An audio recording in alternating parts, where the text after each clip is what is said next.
My name is Q. I'm an event producer in the entertainment industry.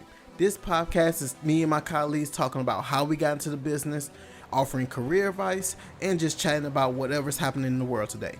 Please enjoy.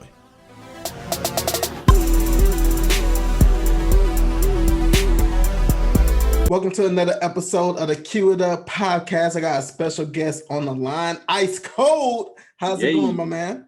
Man, doing pretty good.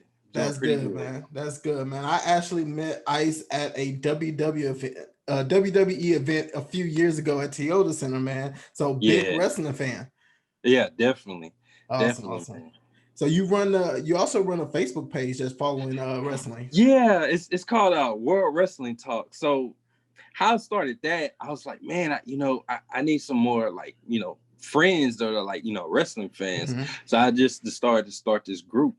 And I added like 2 or 3 people, and next thing you know, people from all over the world just been added to it. So we're pushing around over 500 members now. Yo, man, that's awesome, man. Because I've been slacking on the WWE content because it's just a lot, especially when COVID happened. When COVID happened, I was like, man, I don't know how they're gonna survive. But they was like, man, we got the training center. What you mean? The NBA can do it. We can do it. So, but since I don't follow the WWE content, I definitely pay attention to what's going on your page because you guys be posting some funny memes or whatever, whatever happens in the show or the pay-per-view or even stuff that doesn't happen in front of the camera. Some guys got laid off during COVID and stuff, so you definitely on top of it. Right. And the way I created the platform is, I just wanted people to speak vocally about their passion for wrestling because you generally can't do that on Facebook or anything, because a lot of people, they don't watch wrestling, but you still have that core of fans that still love it, Absolutely. So sometimes I may not have the chance to watch all of it because it's just so much content. You got Raw, SmackDown, you got NXT. Then you have AEW, and then other promotions. Yeah. So sometimes, I'll just read about it on Bleacher Report, and then you have a lot of other people, they'll sit there and do what I like to call live feeds. So as the show's going on, they're sitting there talking about it and stuff like that. So I love that type of stuff. It just adds a little extra commentary because if you ever been to a WWE event, it's a little dry. It's very quiet, and of course you can hear the performers in the ring depending on where you're sitting in the venue. But you just miss that commentary sometimes, and you kind of get that from a different perspective because sometimes you're just tired of hearing from Michael Cole. I don't want to hear from you, man. Shut up. Right. You've been there for 30 years, bro. You on the payroll. I want to hear the real stuff. So right. Absolutely, man. So what was the moment that got you into wrestling? I think I was about 3 or 4, and my uncle, he used to watch it and stuff a lot.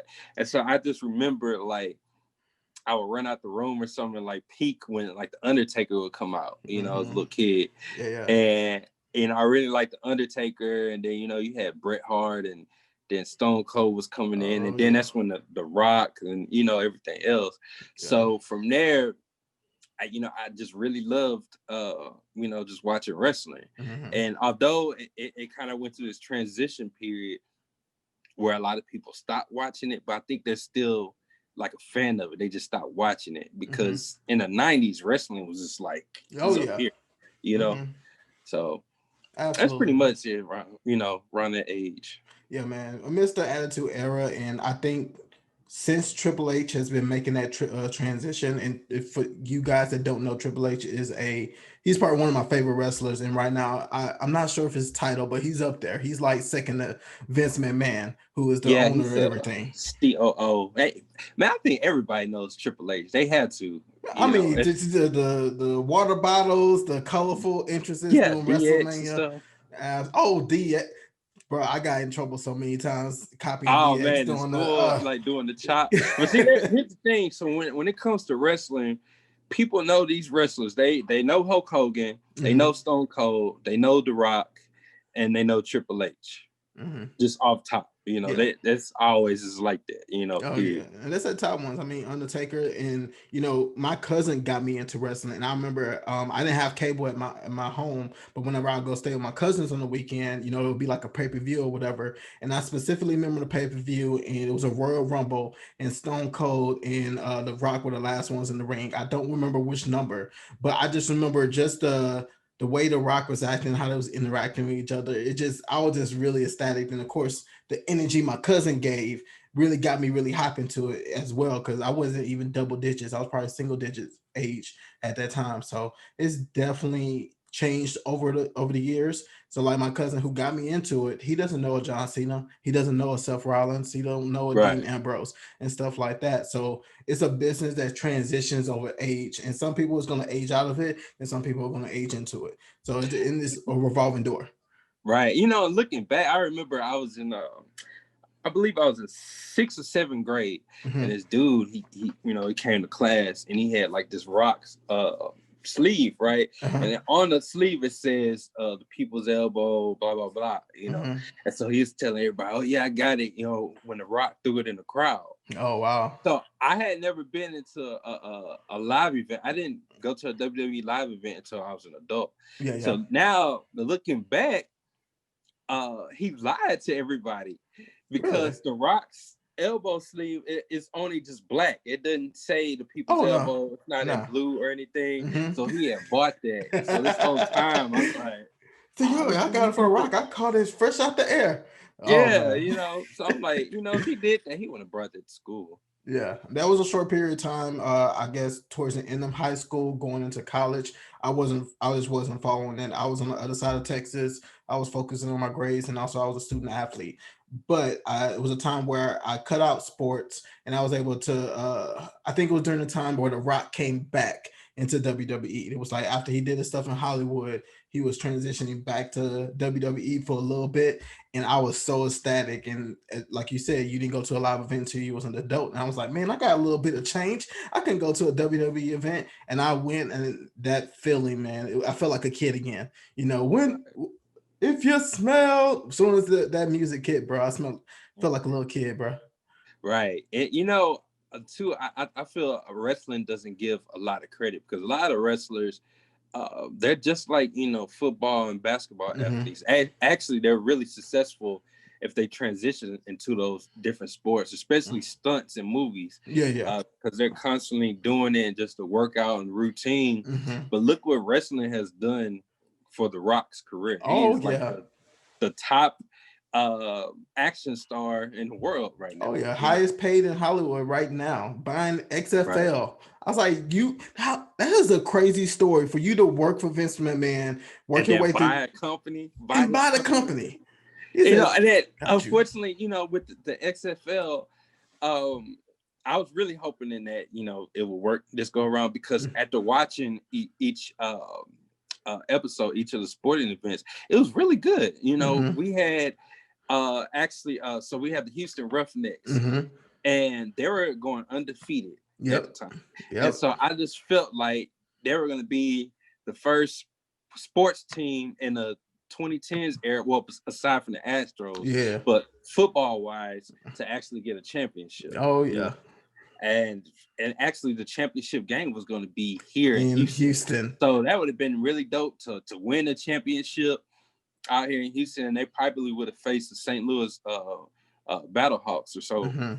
But man, so I'm glad that The Rock was just him and his former wife, Danny Garcia, that they are able to buy the XFL. Because now we don't know, what's going to happen next. And then with The Rock, I'm pretty sure he has some great TV deals on the way and stuff, because the product wasn't bad. It was actually doing really very good well. Numbers.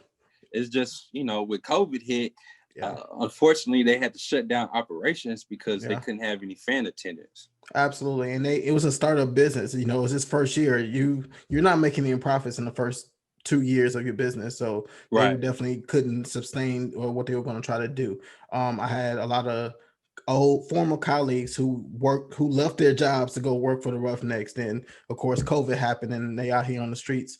right now. But I mean, definitely praying for him. But that's a part of the business, entertainment. You never know. It's a Well, competitive business. hopefully they can get that call back. Like, hey, look, we are set in stone. This is here. We just had a minor rough patch, and that was really out of our control. Yeah, absolutely. Hopefully, yeah. I think it'll be fair to bring back the people who originally had that role. If they're not elsewhere at this moment, they should get first dibs and get their jobs back. I think that'd be the proper way. But hopefully those people do. I'm excited for it to be back. Sports is a little shaky right now. Like I'm not really, even though okay, I work for different sports teams, but I'm not the biggest sports fan, if that makes sense. Right, that's understandable. So I don't follow it that well. There's guys who can have conversations about basketball that can tell you numbers from 1994 to 2000, whatever. And I'm just like, I don't know what free throw me is, bro. You talking to the wrong one. But I just love the competitiveness. Of course, I play sports myself, but it's been hard for me to kind of watch it or participate in it right now because one, I'm not in the building. Then two, everything that happened during the summer, the Black Lives Matter, the protests, and all this other stuff. And of course, our teams are just not doing well right now. I'm just gonna be honest. Right. Rockets let me down, man. Well, with the Rockets, I feel we need like another big man, but the thing is, at least they made the playoffs, but I feel like we just need that one extra piece just to add to the puzzle. I feel like we keep saying that, but I think it's because we got rid of Capella. I don't remember who we got for Capella, but I feel like we had it. Then we it definitely. Man, you know what? The time was when I think was last year when we had Chris Paul, but Chris Paul got injured. Yes.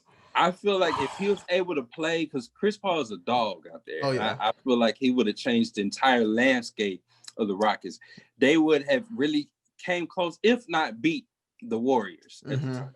Now, facing this was last year before, or I forgot which one, but facing the Cavs or whoever it was that they had to face, that the Warriors won and stuff, I feel like that would just been a completely different outcome. Absolutely, man. Chris Paul definitely was the look what he's doing with OKC. Oh, absolutely. He gave us the business. I was like, he had a chip on his shoulder. He had a chip on the shoulder. And the way the playoffs worked this year, it was definitely some great storylines that I feel like with being in COVID, we wasn't able to capitalize like we would have if it was not COVID, Russell Westbrook versus his old team, Chris Paul versus the Rockets. I feel like they could have put a little bit more into it like they would have done in the past, little small documentaries, interview packages, all these different things. And they just didn't have access to the players in that moment to do those type of things. But overall, we did well. We lost the head coach. The next day, he was like, hey, man, I ain't coming back, bro. I don't know what you're gonna do. Yeah, it's gonna be pretty. It's gonna be pretty interesting to see, what happens, especially in the draft. Oh, absolutely. Who we pick up and where we go from there. Are they gonna keep Russell, or are they gonna trade him off? So it's a lot of things that the Rockets have to focus on this upcoming season. Absolutely, man. I feel like the energy between Russell and James is amazing, but you got to find a coach who's able to handle both of those powerhouses. You got two A-list stars on your team who got egos, and can you handle that? Not too many coaches can. You can be a good coach, but can you handle the attitudes of the stars that you're dealing with? Right. And also, I wonder, so the NBA is still going on in the bubble right now, and we still have a few more weeks of that. I say we probably have at least one more month of that going on, or at least half a month. So the NBA season is probably not going to start until maybe December or so. So I feel like that there's a whole shift that is about to occur that a lot of people aren't paying attention to, like the All-Star game. Oh yeah. Is that going to be in February or is that going to be in spring now? I don't think they're going to do it. Right. I'm just going to be honest. I don't have any insider information. I'm just going to make it very clear. I don't want to get anybody in trouble, but I personally don't feel like they are going to risk doing something like that. Right. Same thing for that's All-Star. What's Pro Bowl? Players don't like Pro Bowl anyway, so just like, especially they're not in Hawaii, they going to Orlando, and was like they're not going to risk players right now. They're risking their lives playing right now. So it's just like, do you want to do this unnecessary event? But we'll see. I mean, 2021 is still a ways away. Things can change dramatically, hopefully in the right way. But yeah, we still got a lot of basketball love, and it's definitely going to be different. And if the season starts in December, do you continue in the bubble, or do you start to transition back into everybody's own venues? Do you as a consumer feel comfortable going to a game if it did start back up in December, January? Well, me personally, no. But I see a lot of people, they're going to clubs and stuff now. Oh yeah. As soon as people walk in, mask goes away. Oh, yeah. So I feel like COVID is going to be here until next year, because people don't really take it serious right now. And really, what's going to determine everything is this winter. We have flu season coming up, so you're gonna have flu and you're gonna have COVID. Yeah. So now you're gonna have people coughing and stuff, and you're not gonna know, like, hey, So absolutely. I feel like those are some that's gonna determine everything. Okay. And so again, they're already. I believe the NFL is starting to let some fans in attendance. I think I forgot which stadium. It's a few of them. It's a few that's each city kind of can manage it. Each state manages their own situation. So like right now, Texans are not doing any fans in the stands, but that may change next month. So everybody kind of has to go through their little process. But there are some that do have fans. I think the Chiefs, Kansas City Chiefs, they had fans in their stadium when we were out there a couple of weeks ago, which was crazy. See that's gonna be. So you have some fans that are boycotting this stuff now. They're boycotting the Texans. They're actually not just the Texans. You have some people that are boycotting the NFL, the NBA. I believe they're boycotting MLB. Okay. And a few others, just because of the whole the social justice issues and stuff that have been talked. So you have a lot of people that are boycotting that. So this is going to be interesting to see how fan attendance happens once they start letting in. Yeah, just to be honest, with my company I work for, we're season ticket holders, and my boss was like, "We're not paying for season tickets. We're not going. We can't utilize them." And I would hate to work in the ticket department right now, like to have to figure that out. With sponsorships, yeah, you got to deal with the headaches of trying to figure out how to, show the people who are paying like millions of dollars towards your organization the value and still keep that same value from a different perspective. Coca-Cola, Ford, those go on the big screen, and every single game 75,000 people get to see that advertisement. Now how do you still show me my value with not as many people in there? So but yeah, it's definitely been a challenge. In regards to the protests that's been happening, it was kind of disappointing to see the booing from fans when players just locked arms, and they still threw out the boos, man. And it's just sad. It's like, what can we do? Like how do you feel about the situation? Honestly, a lot of people, they disagree with things that they don't understand, that they can't relate to. So you have the NFL, NBA, and stuff. They're majority black players and stuff. And with the whole with the whole anthem situation, that was probably the most peaceful protest that we could do. And so what's crazy to me is when Colin Kaepernick, when he was taking his stance, he actually lost his career just to push what he believed in the most peaceful, positive way possible. So I'm like, let me go to some of these bars or so and just see what goes on during the anthem. I looked around during the anthem, everybody was sitting down. Some were still talking, but nobody stood up and placed their hand, over their heart. And so to boo locking arms, I feel like they're booing the fact that the NFL players are still trying to make a statement. Yeah. So I don't necessarily believe that they're booing at the fact that they're, creating unity. I believe that they're booing at the fact that, hey, we don't want to see none of this Black Lives Matter or anything during sports. But it's kind of like a double standard, because October is Breast Cancer Awareness Month. Oh yeah. So when breast cancer awareness month comes, oh, they're out for it, yay. And then November comes, that is for the soldiers. Yeah. So that's when they have all of the army fatigue and things like that. And so they cheer that, so that's, both of those are political statements. And I feel like, every athlete throughout history has always used their platform to speak and bring awareness to a situation. Look at Muhammad Ali.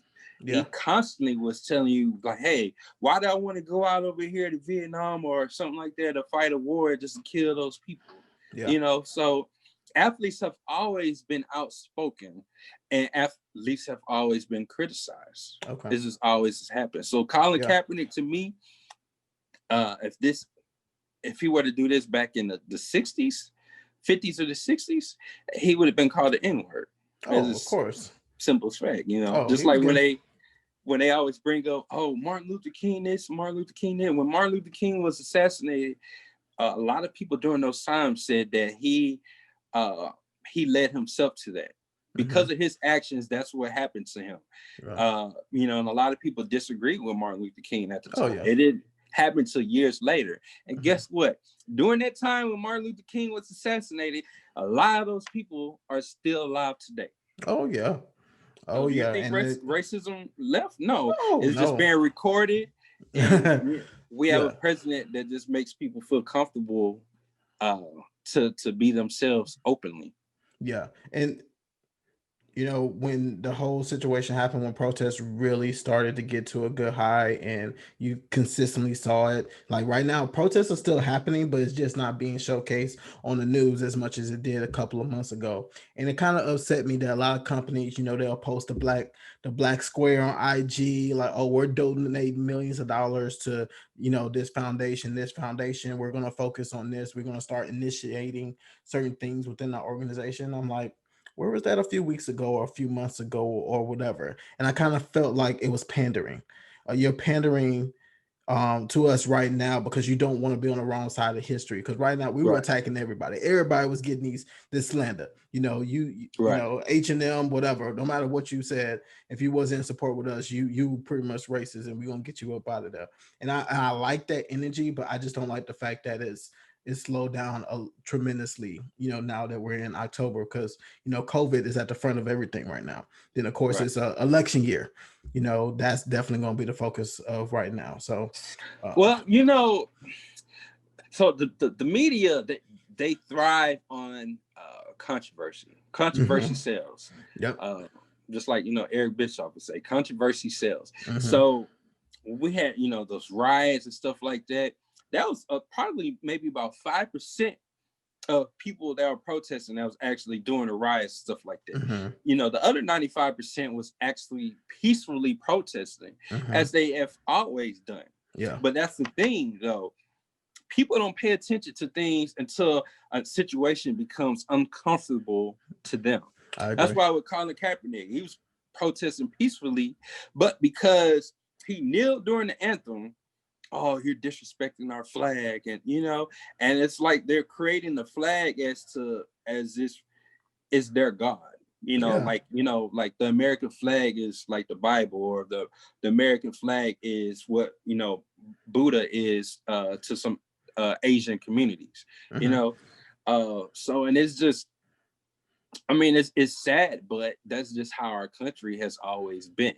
And like I said before, people are ignorant to things that they don't understand or can't relate to. I completely agree, and hopefully things will get better over time. We're going to continue to fight the good fight and making sure that our voices are heard, and making sure that any bad doing, like those cops are still out, man. For Breonna Taylor, man, it's sad, bro. It's sad to see stuff like that, man. Yeah, it's it's all racism, man. It's a lot of people say, oh no, it's not racist, but if you look at the system, and how Black Americans have been treated within the system, it's all racism, you know, because prison is modern day slavery, and it started with, you know, with the war on drugs. I think when Nixon signed it into play, and then, you know, when Bill Clinton signed the I think, was it 3 strike rule or something like that? Yes, you know, 3 strikes. Yes. Yeah, so, you know, there's a lot of factors that a lot of people don't see as racist, but it's definitely racism, you know. Oh, absolutely. And just like they say, you know, well, all cops aren't bad. Well, all protesters aren't bad. You know, all protesters don't riot, you know, and all people who resist arrest don't deserve to be murdered. Absolutely. Completely agree. You know, like it's kind of hard for me to watch like documentaries and some of the shows that's kind of based around certain situations. Like I think it's the 13th.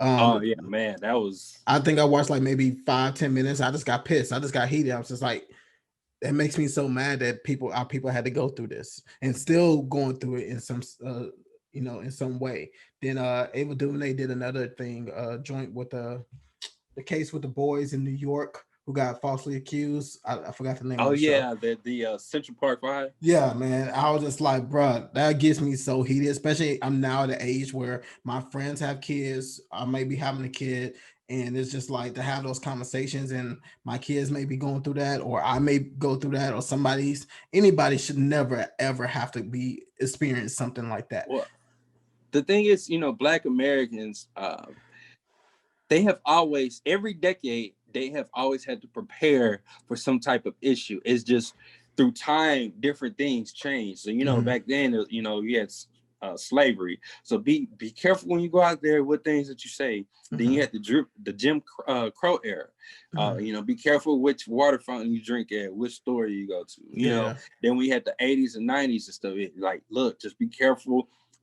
Hanging around a lot of friends and stuff. Just be careful because these cops are gonna try to plant drugs on you, just like the CIA put drugs into, you know, communities in the 80s. So even now, you still have to be careful, you know, because unless you're like in entertainment or something like that, you know, you just another person that can fill up my prison. Absolutely. And I hate to say it like that, you know, but I think that's a good point.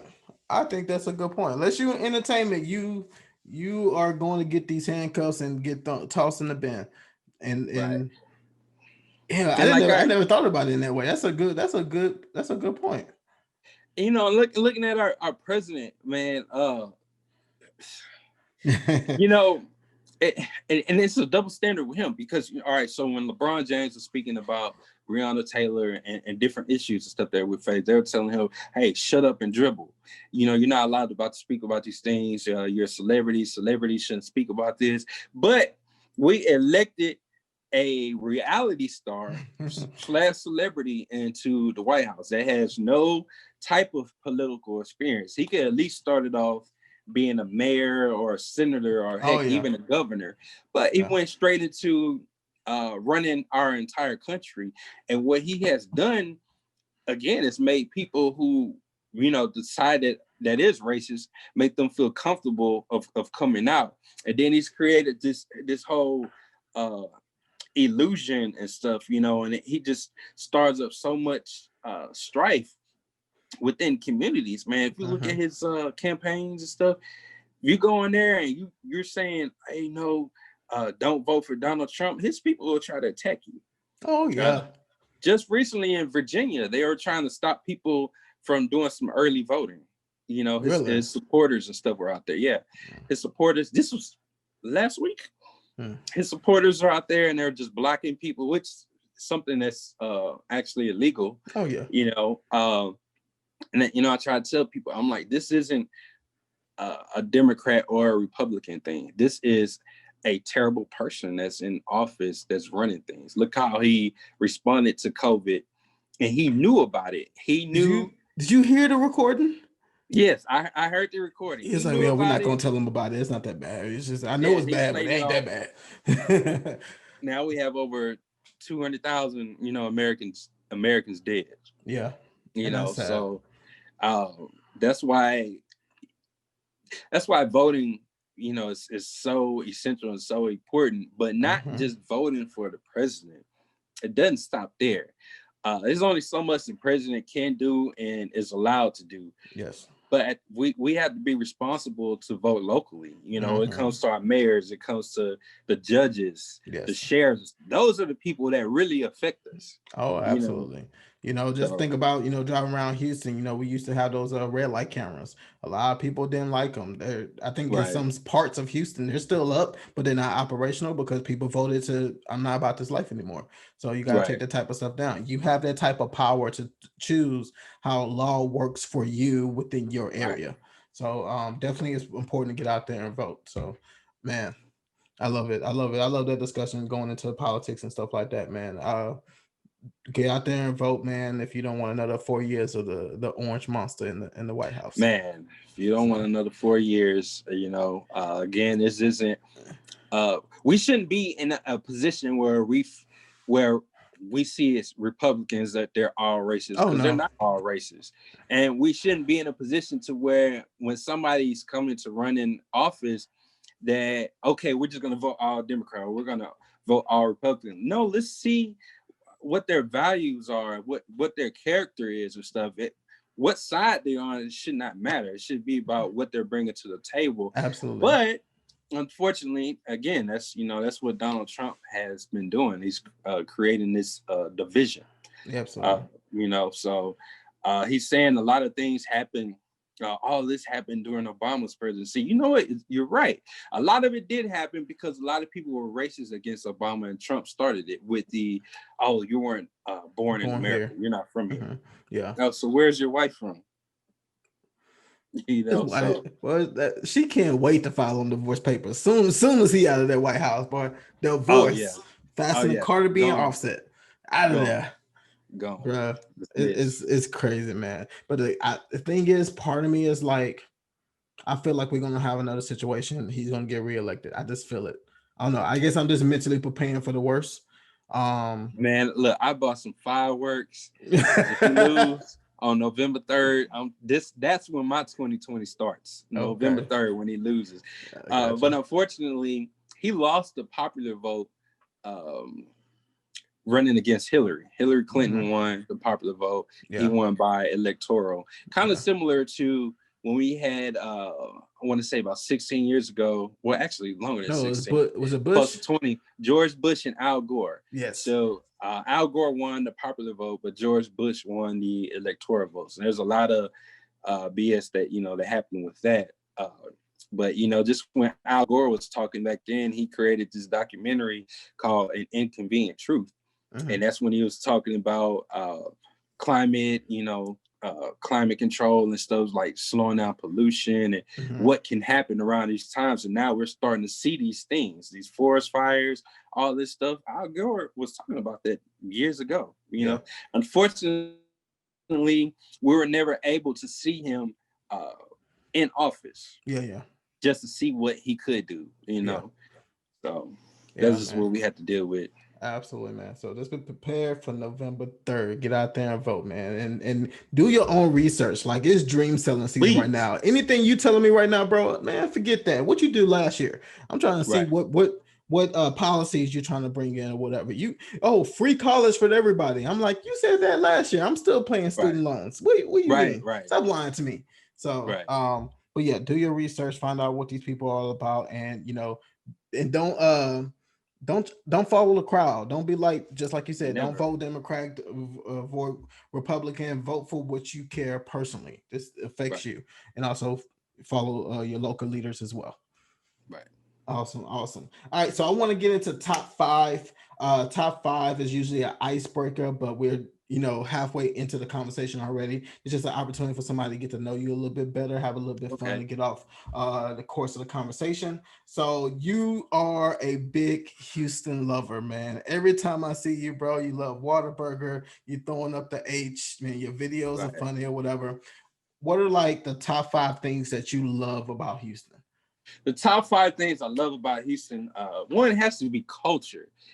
Houston, to me, it surpassed New York New York in culture diversity. Okay. And a lot of people don't see it as that. That's because Houston's so spread out and New York is close together. Then we have food. So I know a lot of people are like, man, you always post about how you hate this food and blah, blah, blah. You know, a lot of stuff I do because it gets people talking and it brings more attention to my page. And a lot of it is factual, how I feel about certain foods. But there's just so many different types of food. If you download the Grubhub app, and you go ahead and order from some local restaurant, you'll see we have like this long list of different things that we can eat from, you know. Oh, absolutely. All over the world that is right here. Oh, yeah. You know, next, I will have to say music, especially within the hip hop industry. We just have so many artists that are out here that people don't even realize. You know, you could be, you know, at a stoplight and you could be next to somebody that has over like 400,000 followers. That's a platinum selling artist, but you would never even know. Oh yeah. So that would definitely have to be third is just some music. Fourth, I would have to just say scenery. You know what our mayor, Sylvester Turner, Niece Parker, Bill White, what they have done for our city, they have just created these great sceneries. Like we have miles and miles of sidewalks where people can jog, and then you know the mayor just implemented, I think over $1 million into roads for bikes. Oh yeah. So we have the biking. So we have what is it? Greenwood Plaza or Greenway Plaza? I forgot the name. Greenway Plaza. Yeah. Well, yeah. So where we have that's close to George R. Brown. So the way they redid the entire Discovery Green. Yeah, Discovery Green. That's it. So we have Discovery Green, and then we just look at how they redid the George R. Brown. And I believe they did that when the Super Bowl was here last year. So when we have that, and then look at downtown, then you gotta look at Midtown, then you look at the Galleria, look at our medical center and stuff, so scenery is just absolutely excellent. And then fifth, I just want to say, the housing market. Nice. We have so many different houses and places to live at, at affordable prices. The range is high. And I hear a lot of people, they're like, man, Houston is so boring. I got to get out, go somewhere else. Houston is basically who you know and what you know type of thing. You can literally do something every day for the rest of your life here in Houston. So, I always challenge people like, hey, get on Google Maps or Google Earth and just go find something to do. And if you feel like you need to move, Houston is like 9 cities in one. So just pick a side. You got the north side, you got the northwest side, the northeast side, and you got the east and west, and then of course the south side. And the south side is terrible, I always say. Wait, what? Why you gotta hate, bro? It's all about that north side. Unless you're in the Galleria, then Galleria is different. I was always told. You remember that scene from Lion King and Mufasa's talking to Simba? You see that over there, Simba? That's the north side. We don't go there. South side people don't go on the north side, but north. See, this is how it does. You live on the north side and you work on the south side. That's how it goes. Or you can live on the north side and work on the north side and never hit the south side, and you will be good. Because I guarantee there's some spots I've been on the south side, and this is like a completely entire different city to me. Oh yeah, just like if you go to Third Ward, it's two different sides of Third Ward. You got the crackheads over here, gentrification over there. Man, look, Third Ward is about to be non-existent. Just like Sixth Ward, it's been wiped away. Fifth Ward is probably going to be next. And then Fourth Ward, that's like completely gone. Fourth Ward is Allen Parkway right now, up and down, Buffalo Bayou and stuff. That's completely gone. My wife's grandmother, she has a house in Third Ward, and she's had that since the beginning of life, and it's still in the family. I was just like, don't ever sell this house. Don't ever sell this property, because this is what they're going to do though. So like what they're doing in Acres Homes, I don't know if you're familiar with that. So a lot lot of grandchildren, they have sold property, sold it off. And so some people come in and they buy it, and they offer you these big figures like, hey, we'll offer you $500,000 to $1 million cash right now for that. So then they go ahead and put these modern houses within that property. So guess what? That's going to jack up the property value. And so those taxes and stuff, so eventually they're going to force you out. And you got a lot of people, they're struggling. And it's like, man, I don't know how I'm going to pay my taxes on this property. And that be the main factor right there, is paying for the taxes. And right there, it goes up for auction. And I think her daughter and her husband stay. So it's like a 2-part house. They have a main house and they have a side house. So the grandmother stays in the side house. The grandmother just turned 92, so she's living there, and of course her daughter is staying in the main house. So her daughter and them are gonna take good care of the house. So I don't feel like it's going anywhere. But that, you're exactly right. That is the usual strategy. They put it to a area to where most people, in our culture, are not able to afford those prices to stay, to where we don't have a choice but to leave and move elsewhere. And they, of course, come build a Starbucks or Whole Foods or whatever.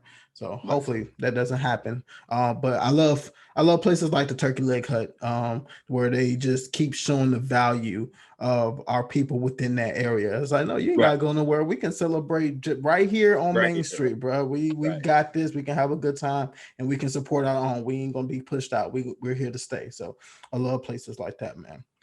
So what are 2 things that you do not like about Houston?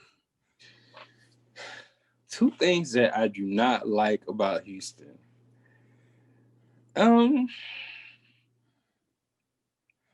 Man, that's a big one right there. 2 things I do not like about Houston.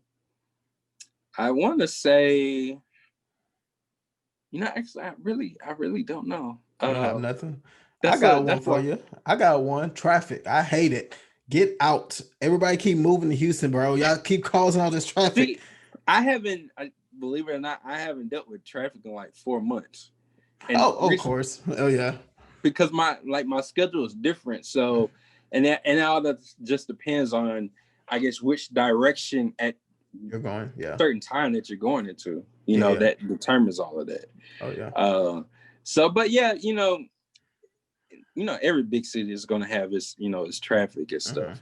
So yeah, that could be a huge thing. Is traffic and the potholes. Oh yeah, potholes but we have a lot of big trucks coming through. So absolutely, man. Now, what I could say about Houston, I feel like we need to tackle on recycling a lot more. Oh yeah, a lot of people don't think about it, but man, we, just looking at one apartment complex, they have at least 3 or 4 dumpsters full every 2 days. That's just one apartment complex. So think about all these restaurants and neighborhoods and stuff, and where's all this trash going? So I feel like there should be a way where recycle land should be onto a whole nother level, because at least 50% of the stuff we throw away we can recycle. I feel like that was a big thing maybe 5-6 years ago. That's when, like, you got the air blowers that you didn't have to put you didn't have to touch. It was just like you just put your hands in to where they weren't wasting paper, and they start putting the water fountains to where you just put your bottle in and it will drip down rather than you trying to put the faucet in or wasting a bottle of water and stuff like that. But you're absolutely right. I do agree with you that we do need to probably switch our focus back to recycling, because at the end of the day, we got to say the plan and do what's right, for the future us, rather if it's Donald Trump's in it or not. So oh man. So to get back into the conversation, man, I just wanted to get a quick overview of what you do with your occupation and how you got into the entertainment industry. Okay. So my main thing is, of course, I'm an actor. Mm-hmm. And I love music, and it's so difficult. I want to say not difficult. It just takes a lot of hard work to make a living from these things. And when you say actor, everybody thinks, oh, Denzel Washington and Brad Pitt and stuff, levels like that. But to me, that an actor is just an actor.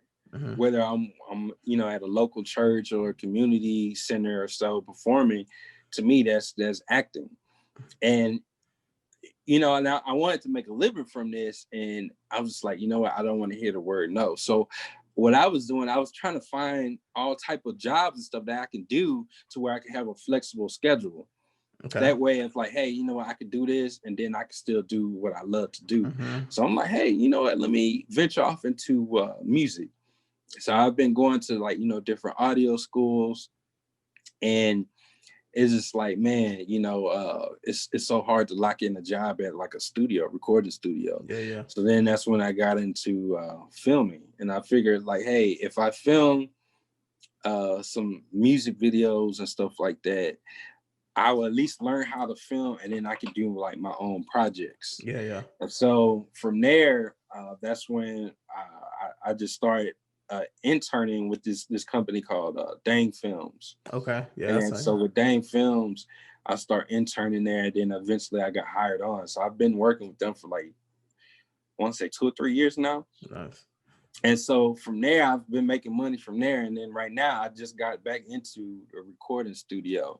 So I've been making, money doing that. But that's just where the opportunities came at. I was filming at Lakewood before COVID hit. Oh, wow. So I was a grip, and I was a camera operator on some of the nights and stuff. How long were you at Lakewood? Man, I've been at Lakewood working with them, I think about 3-4 years. Oh, wow. Do you know Eddie Hill? Eddie Hill. He was. I heard of Eddie. I'm not familiar. See, I know a lot of faces there. I'm terrible with names. It's all good. Black guy, bald. He would have been a production manager, a stage manager, or something like that.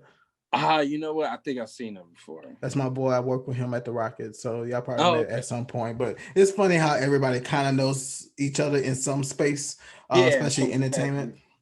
Awesome. So I just started doing it because I didn't want to hear no for an answer. So I was like, you know what? I'm gonna get into the entertainment business in some fashion. The front door might be locked, but hey, I could get in through the back door or through the window or something like that. So that's when I just kept working at it. Yeah, and just kept working, and I'm still not where I want to be, but I'm starting to see some of those goals get accomplished. Like I worked with Tyler Perry last year. Nice. Although it was in a background role for one of his shows called Bruh on his BT Plus app, but I was still given that opportunity, and that just, man, that experience alone was just incredible, and so that really just gave me more drive to just keep going. Absolutely. How was that? I've heard from different people saying like, once you on set, it's like no playing around. There's no lagging. There's no waiting. Like he is straight to the point. You better be prepared to go. First of all, when you get on, when you get into the property, you're not allowed to take pictures or video. Let's just get that right off top. That's something. They provide so much food for everybody, and when I was there, I want to say there's over 70 other actors there. So he has a huge company, like as far as the people that work on board, that everybody's getting paid, but definitely on set it's like, hey, boom, boom, boom, boom, boom. When I was there, we're sitting down, and he was like, hey, these lights are too hot. Basically, like they're too bright. I need that, changed right now. And the guy's like, all right, we can do that in 10, 15 minutes. He's like, hey, I don't have the time. Can we do it in 5? And the dude's like, okay, we'll do it in 5. So yeah, he's definitely serious, and he's a hardworking man. But hey, you can see the fruits of his labor have definitely paid off for him. Yeah, I think he shot a series in like 4 days. I'm just like, wait, what?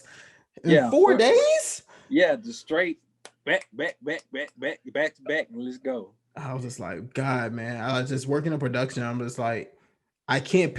You will have to be there to see it, because right now in the current system that in current companies I work with, I was just like, I can't see how you can pull that many episodes in 4 days. That many scenes, and just running the numbers in my head. Everybody has to be on point. It's on schedule, everything is timed. Hey, look, we don't have time for you to keep messing up. We need you to get this right now. And, you know, we go from there. So I can imagine the sets had to be like 15, 20-hour days. So yeah. God, man. But hey, you gotta do it, man. He's successful, man. He's doing this thing, man. That facility, I know, is beautiful. Do you know if they allow guests to come to the facility, like just as you know, not so non-working? they were so at the time I went October last year. Okay. And so at the time they said that it would be open to the public in February of this year for like tours and stuff like that. So unfortunately, due to COVID, everything's closed off again. But I can imagine once we get past all this, it will be opened up, and then they will have like scheduled tours to give people, you know. Absolutely. That'll definitely be a spot I want to go to check out and just to support him as an individual. He's done so much for our culture, man. It's incredible, man. Especially that speech he gave yesterday at the Emmys, man. Very powerful, man. He don't care, bro. Like, no, not at all. I mean, he don't care. He was like, man, he letting the N-word fly too. Did you see the speech he gave in Kenya Barris clip from his show Black as F? Have you ever seen that show? I haven't seen it. It's on Netflix. It's on Netflix, right? Yeah, it's on Netflix. But Tyler Perry has a spot.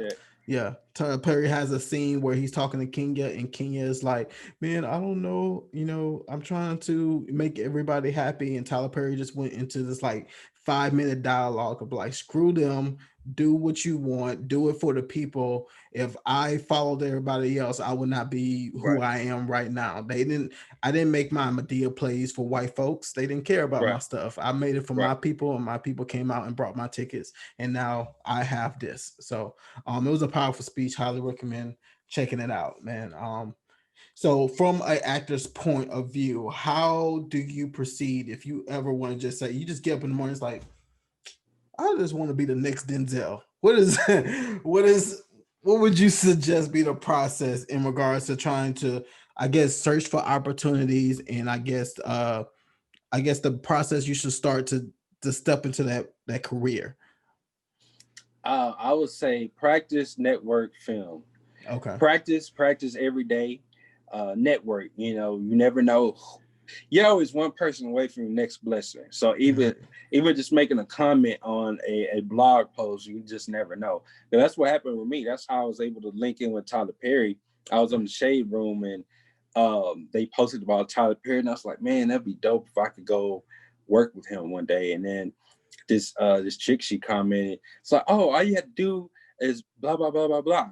She was like, just message me. I sent her the message.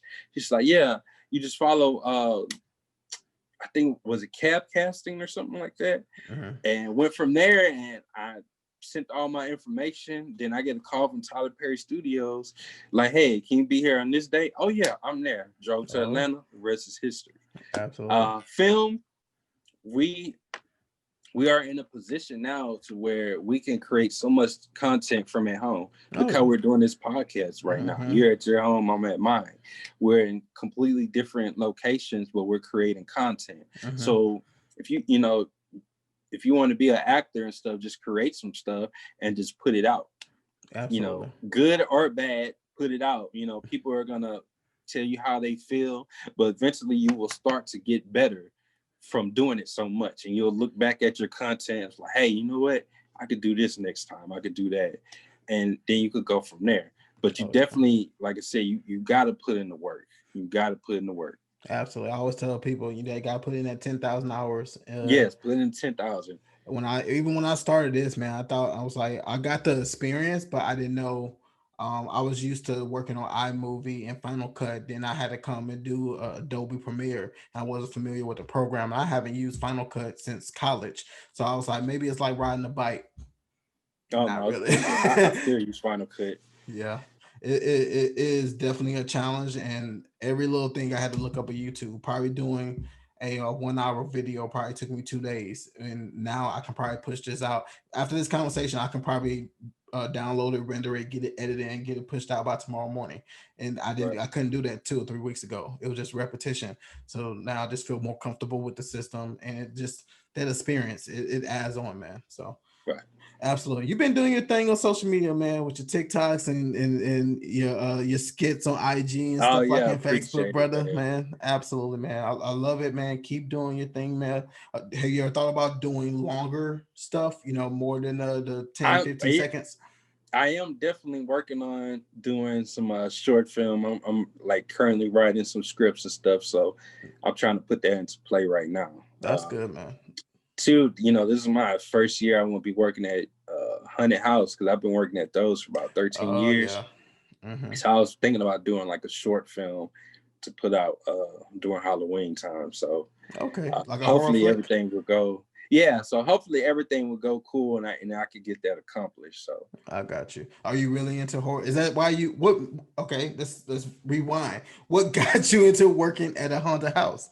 Honestly, I just wanted to be an actor, man. So okay, I just pulled up and I was like, that's like hiring actors. So I auditioned and I just been stuck with it. Mm-hmm. For a little while I was loving horror films and stuff. Now then not so much as now, but it's just so much fun. Like just doing it, working in that environment. Absolutely, man. I'm not really into horror flicks because at a younger age it was just my mom.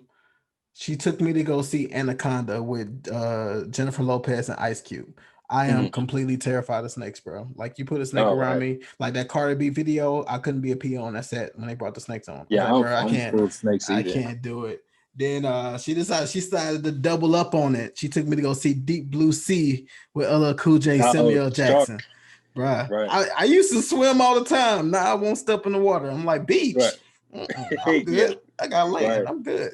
Right. So, but no, man, that's really awesome, man. You utilizing every opportunity to help your main craft, and I think that's a good practice to always have, because you never know where your opportunity is going to go. My man was working with Tyler Perry out there. You never know. More opportunities may come from that opportunity, and it's definitely going to look good on your resume, man. So, appreciate it. From a videographer standpoint, man, you worked on a lot of different projects. Mainly, I'm seeing music videos and things like that, man. So, what's been like the best music video or experience you had working, or person you work with while filming a music video? So I do my own stuff, and then I work just piggyback and working with Dane Films, and we worked with Zero. So Zero is like my favorite artist. Right. So just to go go to his house and film a music video, and just working with him so many different times, I feel like that was like a bucket list I never thought I would have accomplish. And just working with some of these Houston legends and stuff, it was a really great experience, man. Not too long, about 2 months ago, I worked with Yolanda Adams. I never thought I'd be working with her. Man, she's the nicest person, bro. She is the nicest really person. Is nice. Yeah, she really is nice. So man, it's just crazy, working at Lakewood. I got to meet Kanye West. Oh yeah, I did see that. Kim Kardashian. So it's just it's just in a way I'm like kind of used to it now, but I'm still like like a little kid inside, like, wow, this is amazing, Yeah, especially when you worked in the business so long, you like know how to act in the situation, but inside you're like, ooh. So speaking of the Kanye West thing, you were there for the Sunday service. How was that live? Being there live? So I wasn't able to do that because he had his own crew. Yeah, he had his own crew, but I did watch it on YouTube, and it was definitely amazing. I was like, I wish I could be there. I couldn't even get a ticket because they were like sold out within 2 minutes. So. Oh yeah, I tried to count one, and everybody was in there. People were reselling it for like $100. I'm like, how you selling a free ticket, bro? Right, man, it's crazy. That's good, man. But man, brother, I really appreciate you hopping on this episode, man. It was definitely a great conversation. Absolutely. I just want to utilize this space for you to just tell the people how to reach you, promote anything that you got going on, etc. So this is yours.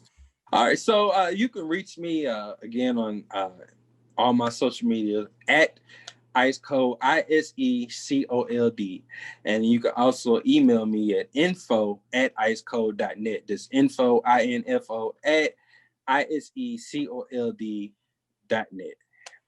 And I, typically I will respond right away, but sometimes, I get really busy, but I definitely will respond. So if you don't hit me on social media, you definitely will get me via email. Awesome, man. Once again, brother, I appreciate the help. I hope to have this up pretty soon. This has been another episode of the Q It Up Podcast.